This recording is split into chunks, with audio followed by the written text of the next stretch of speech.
Um, I don't need to tell you how much I love you, I admire you, I respect you, and we are truly brothers.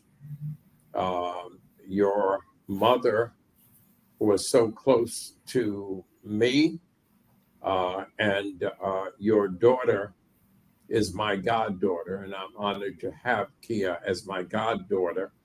And so we've learned a lot. We've traveled around the world together. We've been to Europe, and we've been to Africa, and we've been to the Caribbeans, and we've been to Cuba, and we've been to Brazil, and so many other places. But each and every time we were seeking our history, we were seeking our legacy, and it's just an honor to be with you. You're correct. I avoid interviews and TV and things of that nature, but there's no way, as we are celebrating our 50th anniversary, and no matter how many times I say that, and will continue to say it, it's impossible to understand that a half a century ago, we stood on the corner of West 138th Street and 7th Avenue. And at noon on that day, it was the third Saturday in August, on noon on that day, some of the persons who were with us as we stood there was Sidney Poitier, was Tito Puente, was James Baldwin, and Maya Angelou, and Percy Sutton, and Charlie Rangel, Basil Patterson, Ozzie Davis, Ruby Dee, and I could go on, Max Roach, and I could go on as we stood on that corner. And 1974, many of your audience are not old enough to recognize what was happening then, but it was the height of urban flight. All of the urban communities across the nation, whether it's Detroit or Chicago or Philadelphia or LA, etc., many of the residents, particularly who were not of color, and two, who had significant economic wherewithal, they deserted those urban areas. And it was at that point in time we heard things like Bronx is burning and all of those things. And my mentor, the Honorable Percy Sutton, asked that we come together to give a hope and a vision and a direction to the Harlem community. And we came together, and you were in the forefront of that group.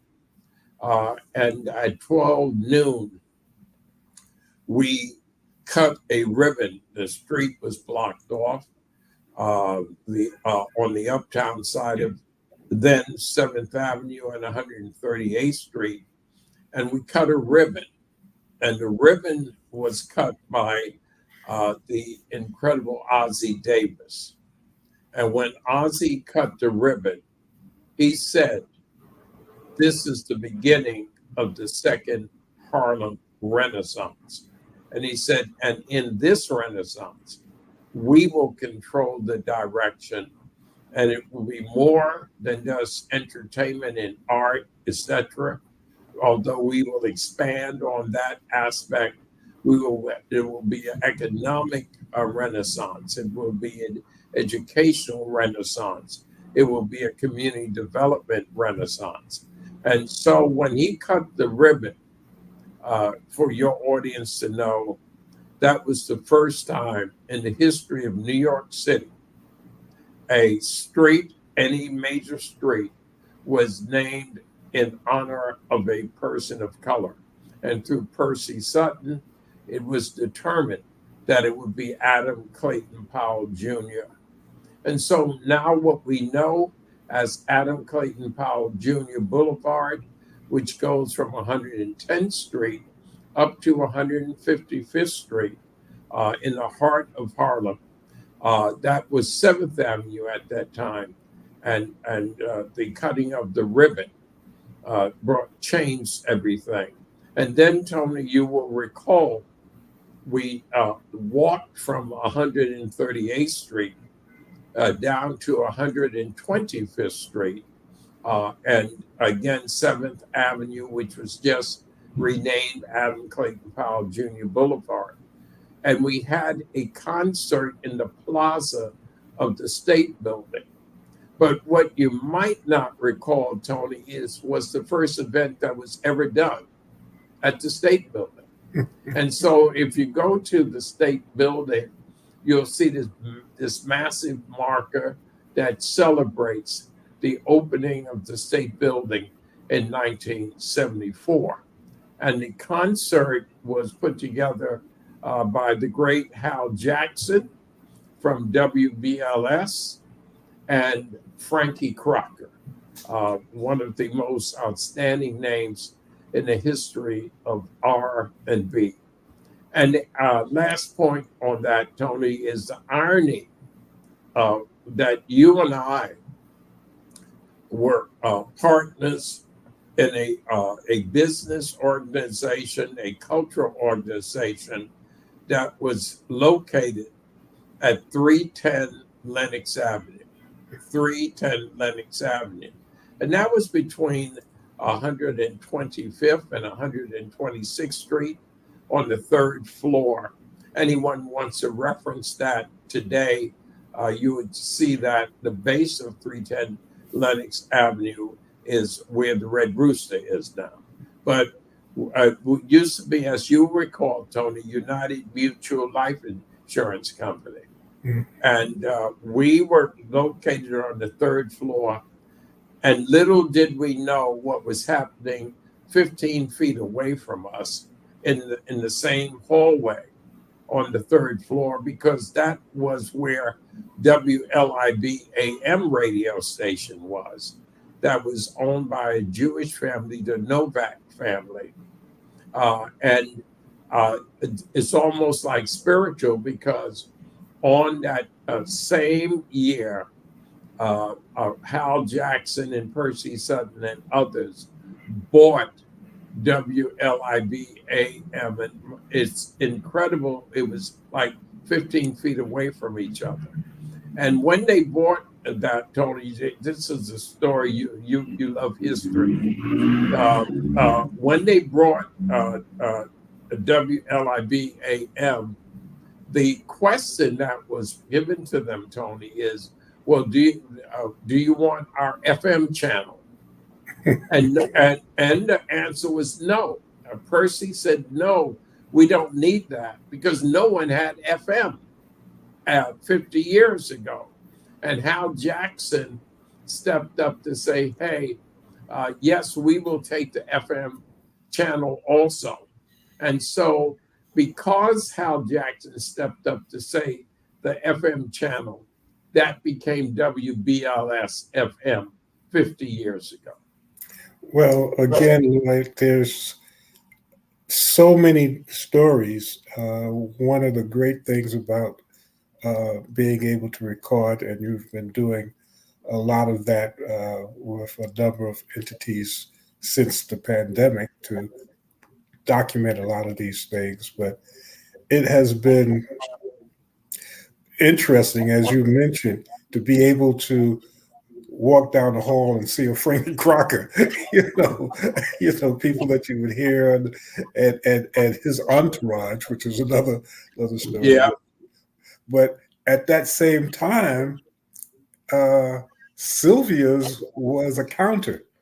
There was no, Sylvia's also, there was no counter. And you probably remember a lady from the New Yorker magazine called, and I was able to answer the phone, and she wanted to know where is the best place to eat uptown. And I told her, well, we usually go to Sylvia's. And she did an article on Sylvia's and used to be posted there. And that created a way for Sylvia's to do a lot of catering.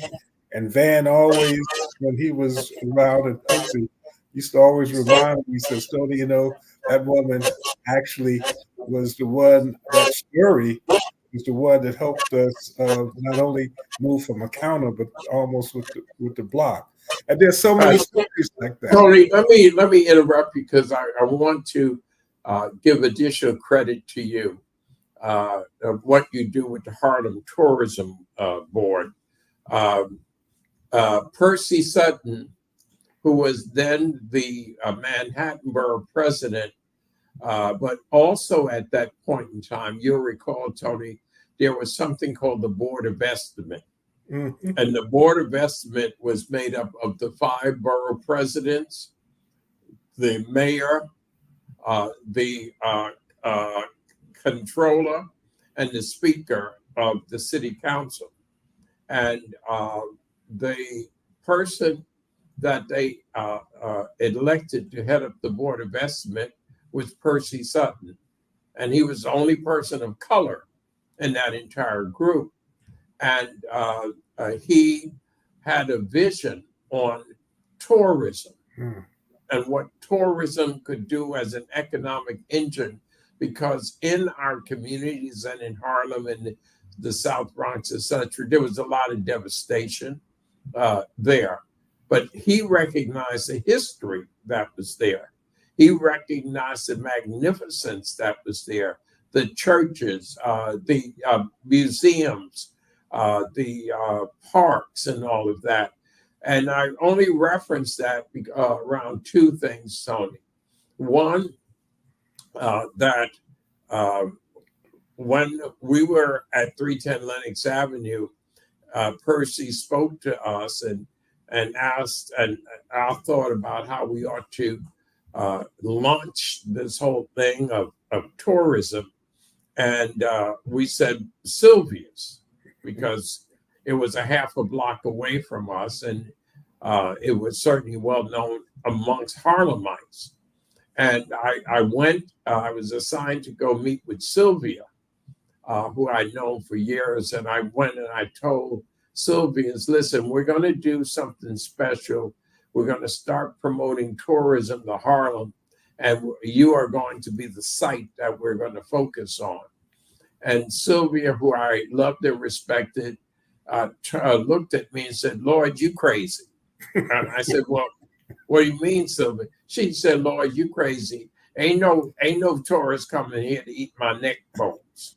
That's what she, ain't no tourists coming here to eat my neck bones. So a couple of years later, when the tourists were now flocking in to Sylvia's, I came up to Sylvia's. I said, well, Sylvia, you now have all the tourists, but you don't have neck bones on your menu anymore. and so she took that off. Last comment, Tony, that I want you to allow me to share with your audience. Percy Sutton was the first person of color who ran for mayor of New York City and had a creditable campaign. If not, as Dave Dinkins would always say, if not for Percy Sutton's efforts and the quality of his campaign, David Dinkins, would never have been elected. But I want to remind you, one of the most interesting things is that when Percy Sutton announced that he was going to run for mayor, he chose to use the observation deck of the Empire State Building to make that announcement. And as the media asked, well, why would you make this announcement from here? He said, I'm making this announcement because the economic engine that will turn around New York City is going to be tourism. And they kind of like looked at him and with disbelief, because at that point is, why would anyone come to New York City? and at that time, because it had not learned to promote its museums and its theaters and its restaurants, etc. So Percy Sutton correctly should be given the accolade of being the number one person who started New York City on a tourism track that now brings in billions and billions of dollars to New York City each year and employs hundreds of thousands of persons. And Lloyd, on top of that, there are people. Since this is documented, there are people like a Jack McBean. Remember Jack McBean Yeah, and those individuals who Percy was able to convince to send, especially what in 70, I think it was 79 when we did our first map of Harlem, and Percy was able to get Jack McBean and the convention center to send that around the world, and that created this type of focus. But to move back a little bit, just based on history, and I know you remember this, Hope R. Stevens. Uh, I always, as we talk about 50 years and doing all of this stuff, and I'm sure you have too, just started thinking about things that I hadn't thought about in a while. And I remember when Hope took you and I to his home. And I remember sitting on the beach with him, and he also. I'm going to interrupt you so you tell people where he took us. You said to his home, but where was his home? It was in Nevis in St. Kitts. That's where we St. Kitts Nevis in the Eastern Caribbean. That's where Hope took us. So I wanted the listening audience, viewing audience, to know where his home was. Please go right ahead. And he was talking to us about the Uptown Chamber of Commerce, or how important that was going to be. I was in the Panther Party and all of that stuff, and it was revolutionary. You too, of course. And he was trying to say, but I always remember his statement: the chamber, wherever something is happening, it's like the Boy Scouts. Wherever you are in the country, in the world, the Boy Scouts is going to get his credit. Whatever you're doing with community control and all of those types of things, the Chamber of Commerce will be your Trojan horse to get into whatever you might want to get into. And I didn't quite understand it then, but it was something that resonated. Another thing in history that I remember, Lloyd, and I know you do, I know that through Percy and through some of the things that you were doing, there was a relationship with David Rockefeller. And I remember when he was starting the New York Partnership, he called a meeting.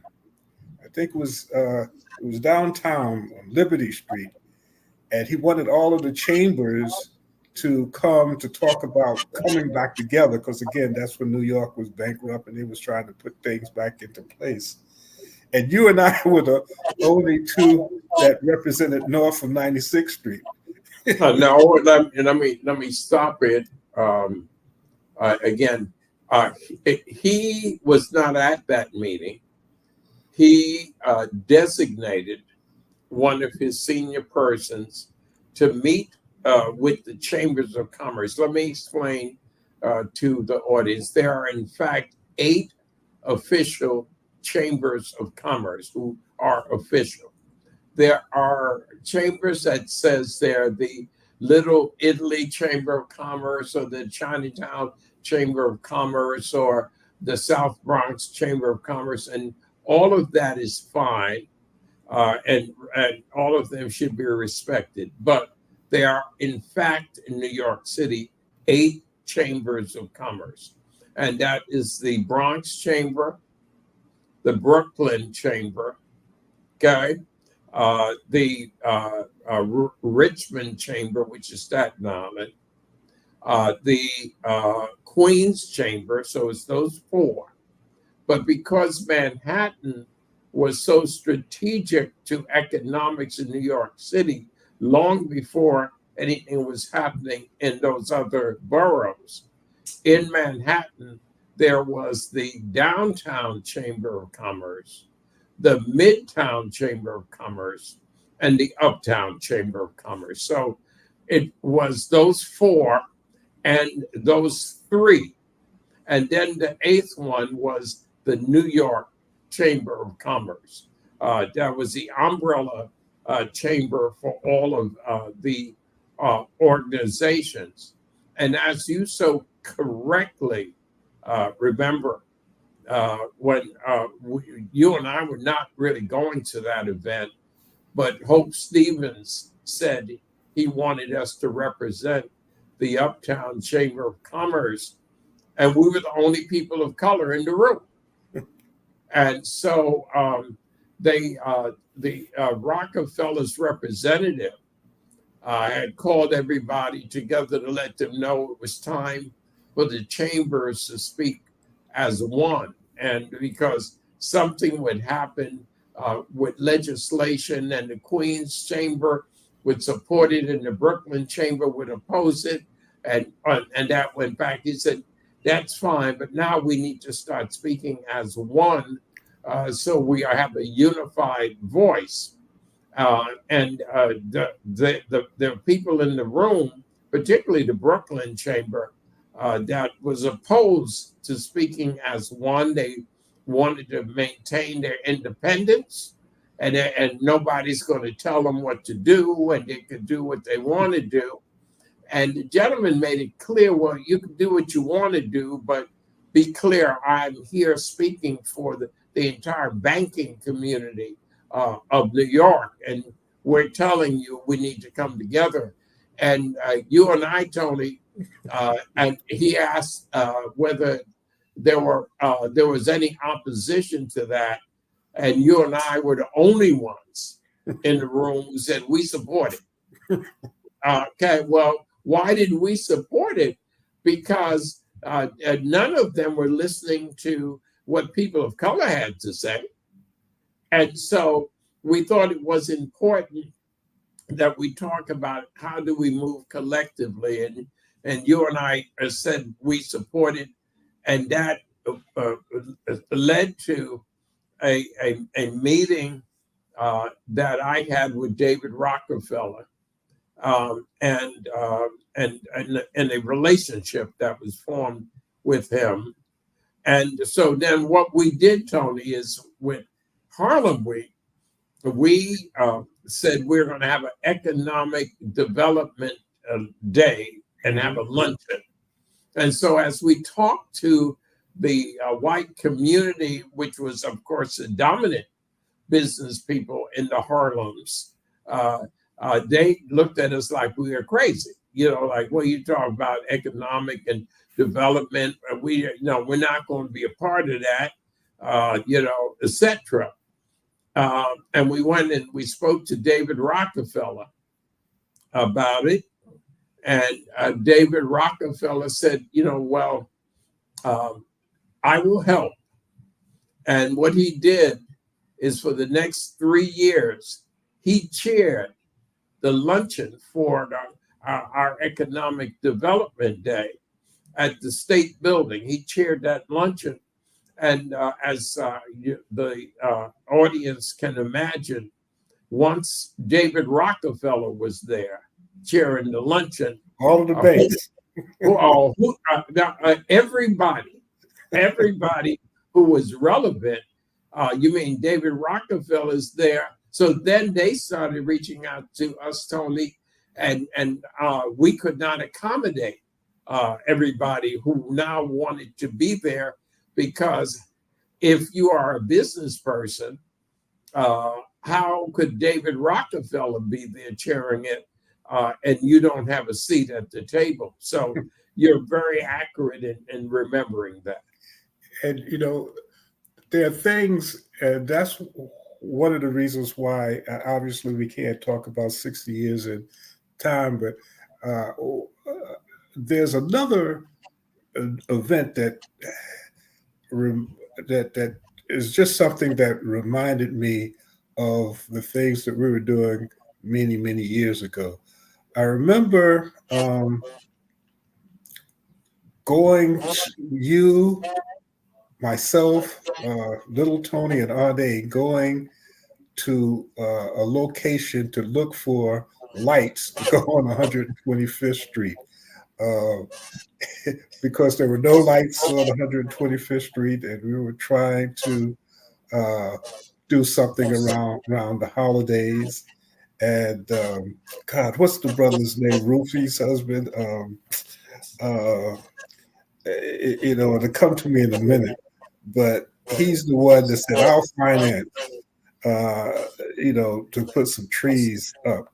So we went to this place, and I think it was in Long Island.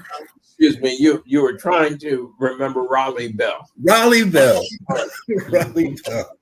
And he said, what I'm going to do is to make sure that every holiday we're going to have some gifts for the kids, and we're going to have a tree, and we're going to do lights. And there's a lot of stuff that's going on, and I give a lot of credit to Barbara and 125th Street bid.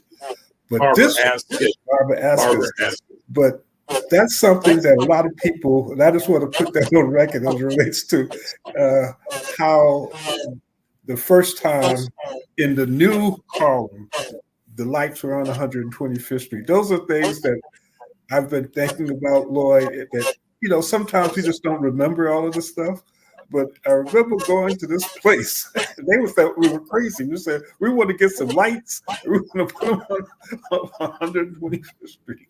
Well, Tony, there are so many of those stories. I guess some of it has to do with my style, which can be problematic, but oftentimes I'm not interested in tooting our horn or what we do, but I'm sure that the audience we have here would be not really be able to connect with the significance of what you just said. Is that every major street in Manhattan had lights for the holiday season from pre-Thanksgiving to Christmas, and there were no lights on 125th Street. We went forward and found a way to light up 125th Street from Fifth Avenue to St. Nicholas Avenue. And then you played a strong role along with one of our best friends, no longer with us, Joe Roberts. And that was to put a lit tree in the plaza of the State Building. Now, what we did then in comparison to what is being done now was really not that much. But it was the start. It was the start of saying we have to bring history and fun and legacy to our community. So I truly appreciate you remembering what we collectively did on 125th Street. One of the other things that, just to put on record, I've always given a lot of credit to Ron Jackson. Because Ron Jackson is the person that introduced me to the Harlem 42. If you remember the Harlem 42, which is how a lot of this started. It's my understanding of Blafika and meeting, really meeting the people that I used to admire at Rucker, that they all came through this organization that was with the Youth Services Agency. And the Harlem 42 was how I was introduced to Blafika. Tell us a little bit, because Blafika, from my point of view, was the foundation of a lot of the stuff. Because before the chamber, we were doing these trips and you guys were, Marvin Kelly, yourself, and a number of others were having I remember going to an event working with you with Earth, Wind, and Fire in one of the colleges. There were so many different types of events that were going on through Blafrica. Well, let me tell you about the Earth, Wind, and Fire event. It wasn't at a college; it was at Long Island at their stadium. And the thing about that is, we actually did not go to a concert to see Earth, Wind, and Fire. We went to a concert to see War. And the group War at that particular point in time, many of our audience will remember, the Cisco Kid and Mm-hmm. was a friend of mine, and they were the number one group in America, War, and they were monstrous. And so we went to see War, and the gentleman said that we're now going to introduce the opening act. And there's a new act that you will probably hear more of in the future to come. Give them a hand. Their name is Earth, Wind, and Fire. And Earth, Wind, and Fire came out and they performed. And I felt sorry for War because they were the opening. They were the stars. That's the way everybody came. But the energy that came out of Earth, Wind, and Fire made War's great music to be almost slow and secondary, etc. We also, Tony, I remind you, since you raised that, that we did a concert at Madison Square Garden with Frankie Crocker and Hal Jackson, and the opening act, the main act, the star act, was the Commodores, featuring Lionel Richie and the Brick House and all of the other monster hits that the Commodores had. But through Hal Jackson and Frankie Crocker and others, we had the opening act that came before the Commodores, and the opening act was Bob Marley and the Wailers.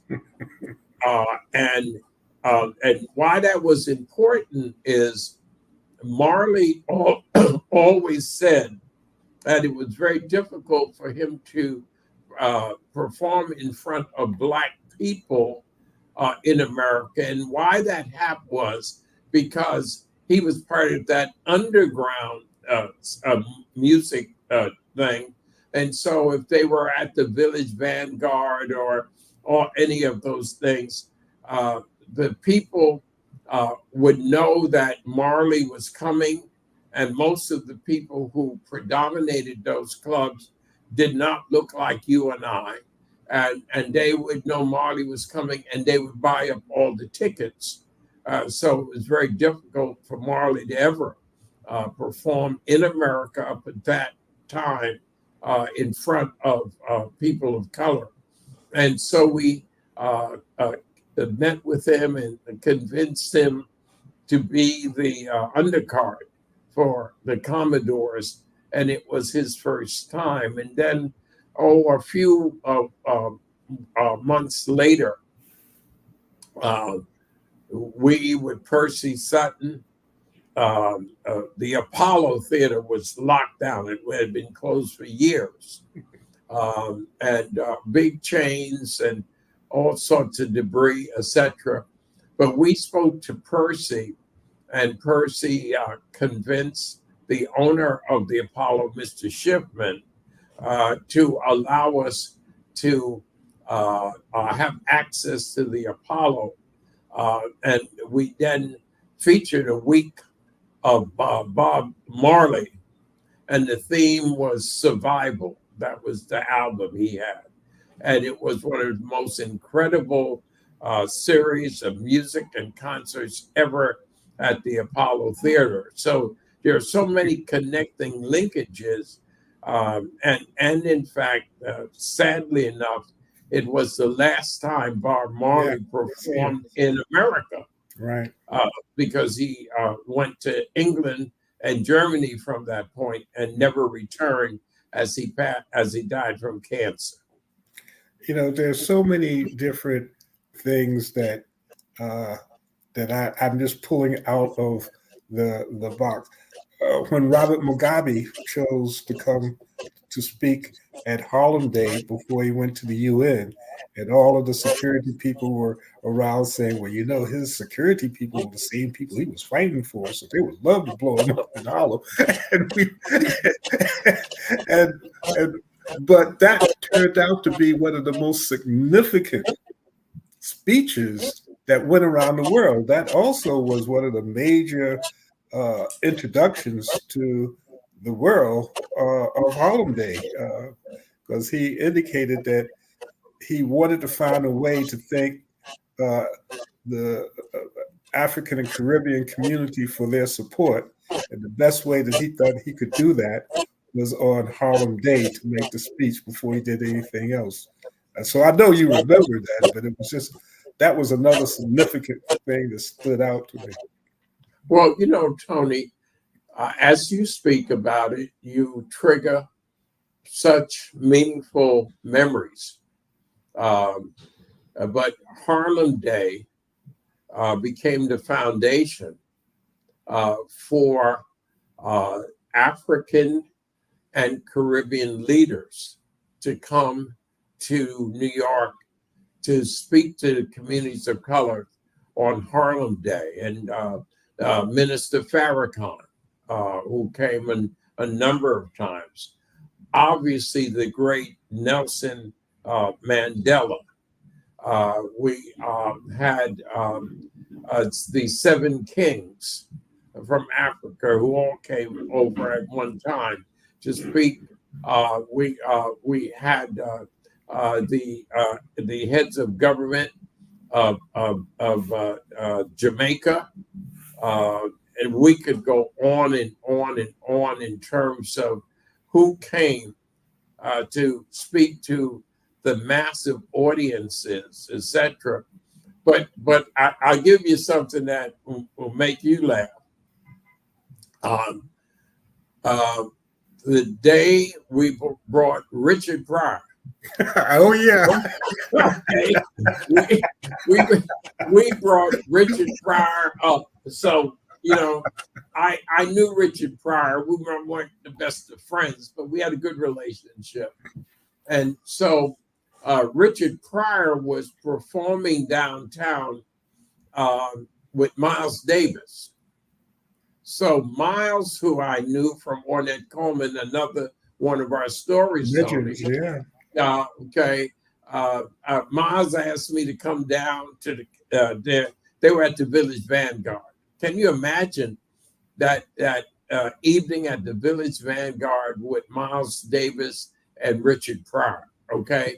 And they were there for a few days. So Miles was talking to Richard about Harlem Week because Miles had come up a number of times.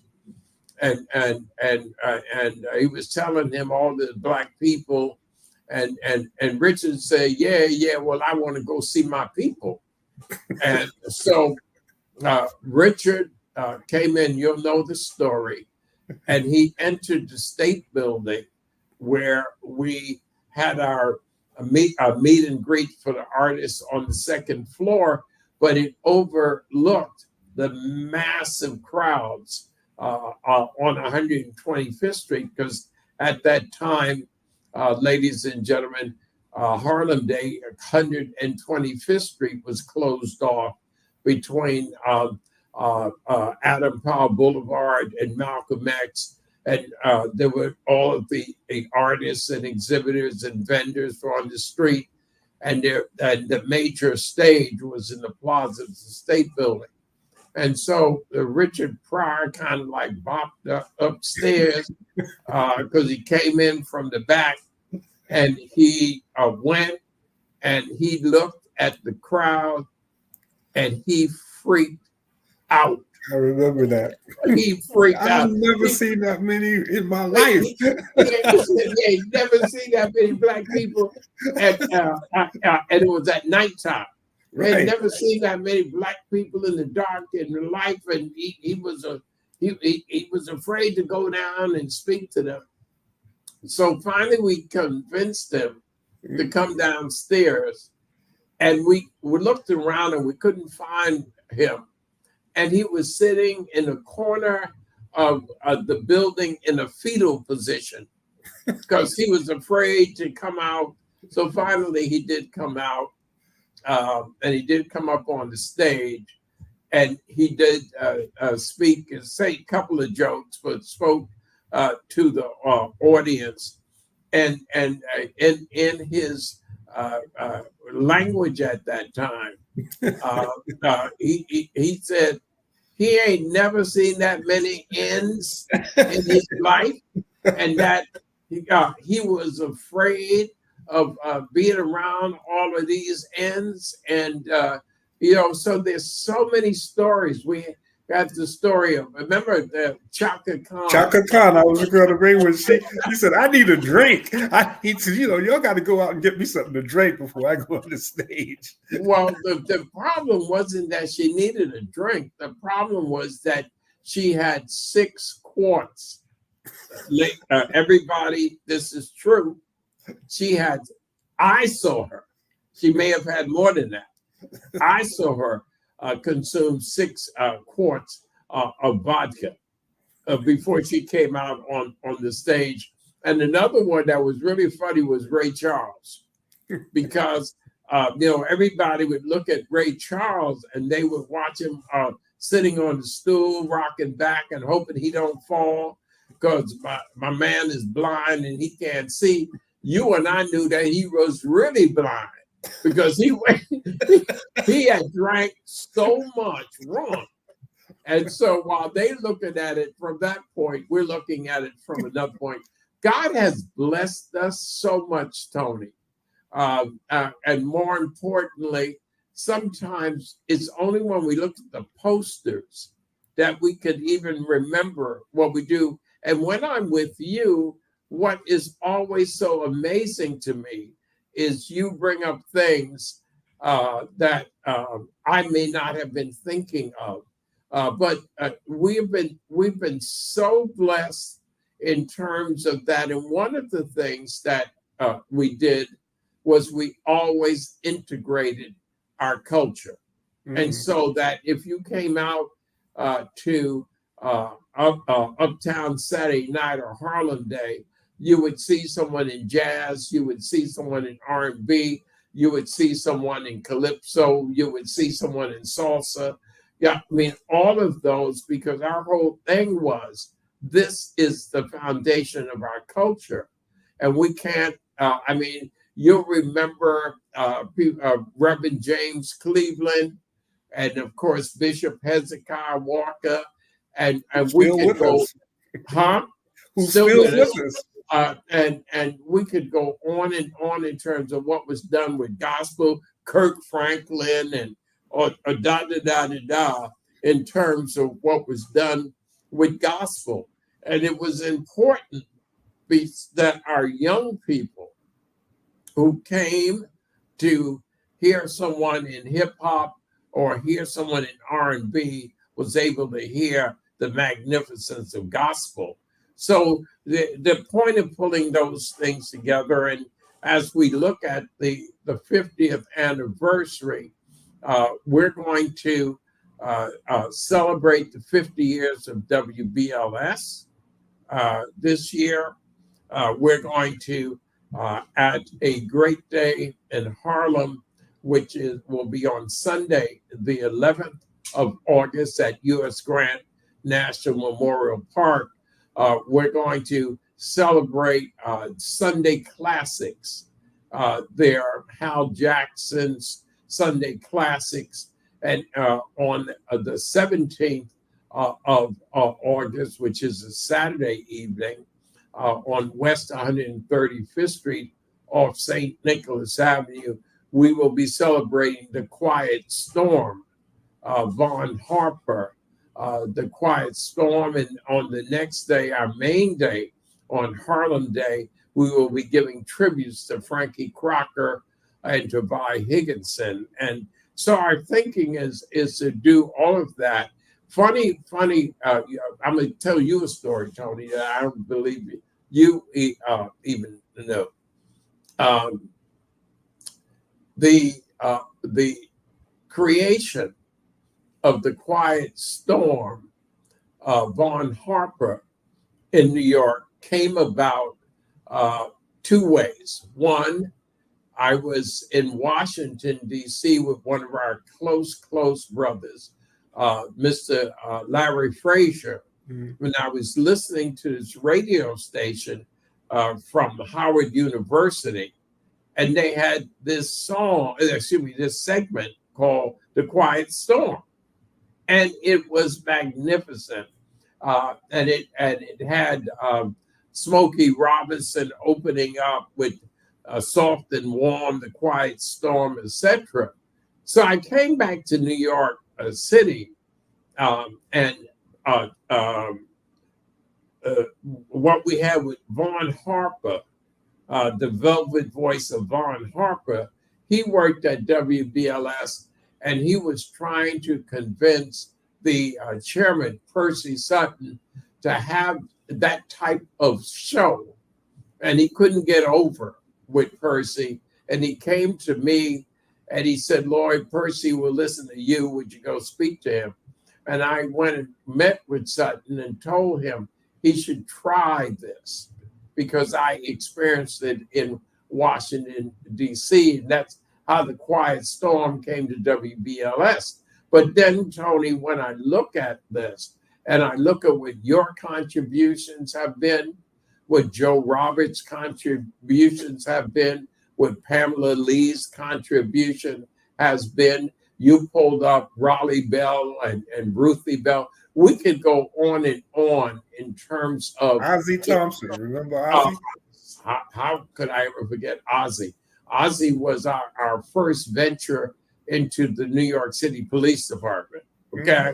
Because Ozzie would make sure that the police department was respectful of what we were doing.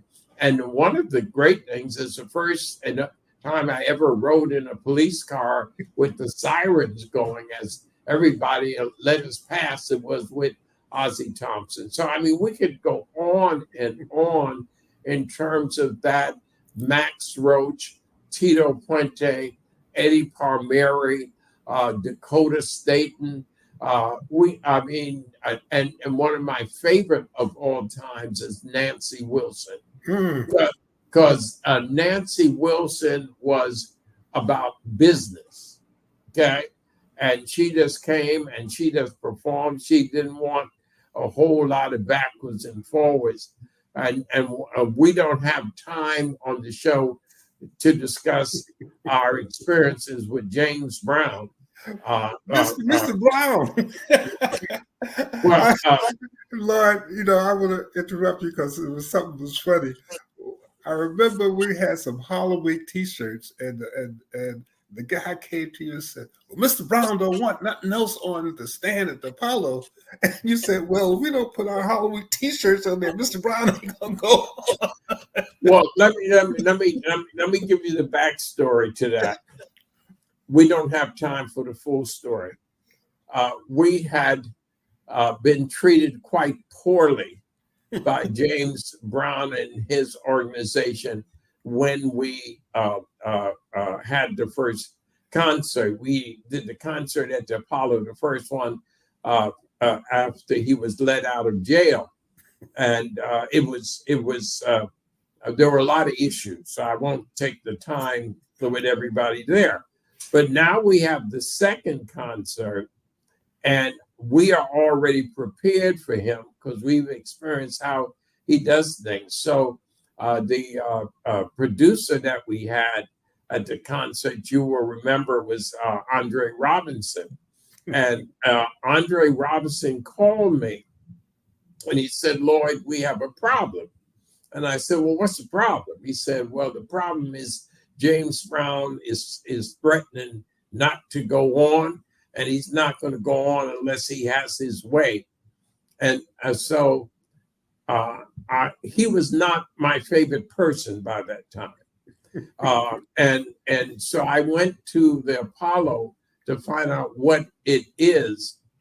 And this lady with two big security guys came up to speak to me and to explain to me what was going to happen. And when I asked who she was James Brown's sister. And what it was they had a stipulation, not an agreement, a stipulation in concerts that they did in outlets, that they had the concession for the cold sweat towel. You know, like I break out in a cold sweat. They had the concession for the cold sweat towel. And if they did not have that concession, he was not going to go on. Well, without trying to take too much of the time, we were in a different position with him at that point. And I made it abundantly clear to the security people that there was not going to be a cold sweat towel concession at all. And that was non-negotiable. And so at the end of the day, they very reluctantly deferred to us because they had no choice. And there was, for their first time, no cold sweat. I break out in a cold sweat. Okay. And they had these white towels with and they were inscribed cold sweat James Brown. And so I guess they sold them somewhere else, but they didn't sell them with us that night. You know, I mean, we could probably do 3 more shows, but there are a couple of Ralph Cooper, another name that comes up, Honey Coles, you know, Sandman Sims. Ralph Cooper, the gentleman who started Amateur Hour at the Apollo in 1939. Honey Coles, the legendary tap person who had a whole nother direction on tap and quality. And of course, Sandman Sims, our close friend and associate. Interestingly enough, Sandman Sims and Honey Coles and the Nicholas brothers and all of that, you'll recall that they did a film called Tap. Right. Okay, so it was great. But there's so many things, brother. You know, as we sit down and talk, and we have to probably do this one more time, just in the tradition of Harlem Week. But as we end up, give me, and this is going to be, I'm sure, not easy because there's so many. Give me one of the most one of the highlights that you've seen over the 50 years with Harlem Week. One of the things that moved you more so than others. Well, one day when we did Harlem Week on 125th Street, as you will recall, on most of the major days, no one ever sees Lloyd. I'm at the desk planning the next thing. And I was our office was still at 310 Lenox Avenue. And I walked, I don't know why, I walked across 125th Street to see the main stage. And as I walked through these massive crowds, I got to the point where you could look and see the stage and see the performance. And there was this gentleman, and he had his child, his little boy, sitting on his shoulders. And he was sitting on his shoulders so he could get a good view of whoever was performing. And I came up behind them and I looked at what the little boy was seeing. And the little boy was seeing a 30-foot high, a blown up bottle of Smirnoff vodka, and a 25-foot high blown up piece on Salem cigarettes. And I looked at that and I saw what that little boy was seeing. And I said, he will never see that again. And I came and met with everyone. And I said, we're trying to do this. We're trying to do it for the community. But the only people supporting it are the ones who are killing people in our community, the liquor industry and the tobacco industry. And we can't do that. And so we stopped. Harlem Week was the first annual event in the Black community or the brown community that refused to have liquor companies or tobacco companies to sponsor. And we had to pay a big price for that because it took a long time for us to turn that around, but we made that determination that would not happen again. And I think that's my proudest moment. My proudest moment was seeing what that little boy was seeing, and seeing what they were seeing in Chicago and in Philadelphia and in Oakland and in Roxbury, in Pittsburgh, wherever they had these festivals that were in communities of color, and recognizing that they were utilizing us to promote cigarettes and tobacco and alcohol, etc. So thank God, when I came and spoke to you, and I spoke to Marvin, I spoke to Larry, and I spoke to Stephanie Francis and Joe Roberts, and so the rest of our board members, everyone realized that it would be very, very difficult for us to continue Harlem Week without the support from that industry. But we said, let's do that. And that industry went out of its way to badmouth us and to prevent other companies, etc., who were not in alcohol and tobacco from participating in Harlem Week. So if you ask me what was most important, it was that. And the second thing was Nelson Mandela. To have Nelson Mandela have 125th Street blocked off from Malcolm X to Frederick Douglass on Adam Powell Boulevard and Malcolm X to honor Nelson Mandela. And what Nelson Mandela said in terms of the being in Harlem and what it meant internationally, to hear what Bob Marley said about what it meant to perform in Harlem, to hear Tito Puente talk about being born at Harlem Hospital and what Harlem meant to him. So we could go on and on and on, but let me stop here.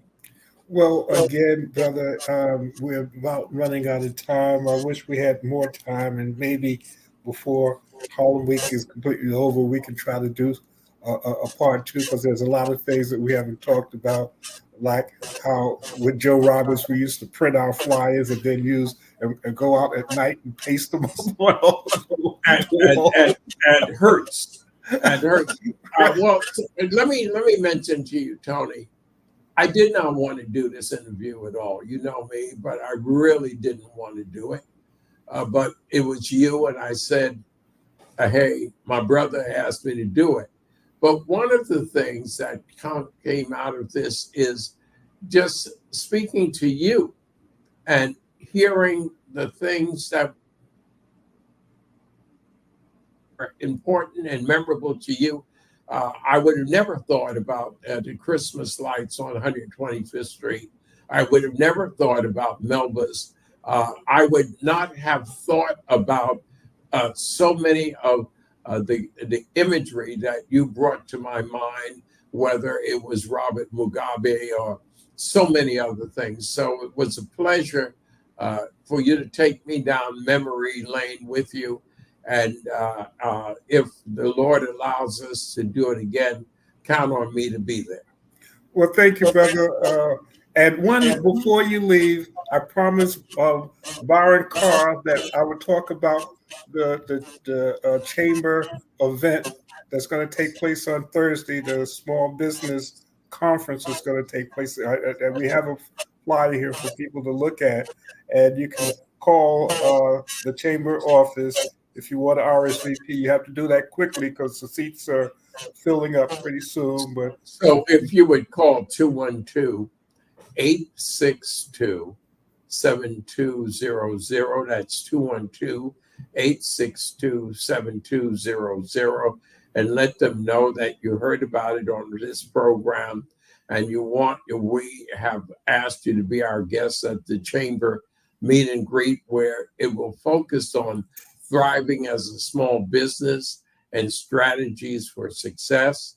But if you wish to attend, you really need to lock this down by today or early tomorrow, because the demand is great. And it is only through Tony Rogers that we are offering this small business workshop series to the audience that is listening to and looking at this program. And again, thank you, Lloyd.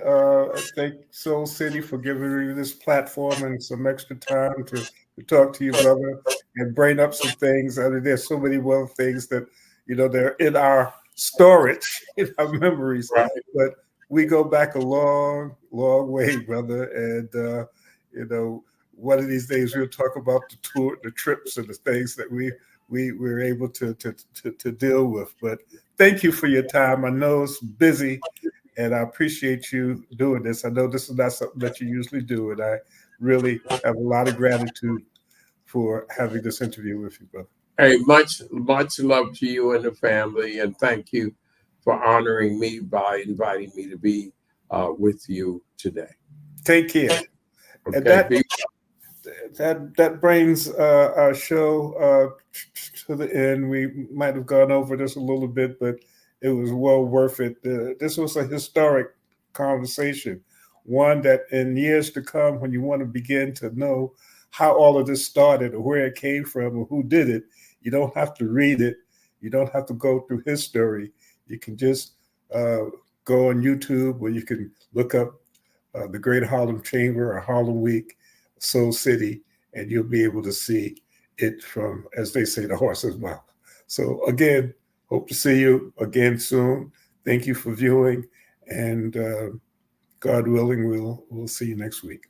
Tony Rogers, your host for Urbanology, the Art of War, signing off. This is Kia Rogers, and you're listening to Urbanology with my dad, Tony Rogers, on WHCR 90.3 FM, New York.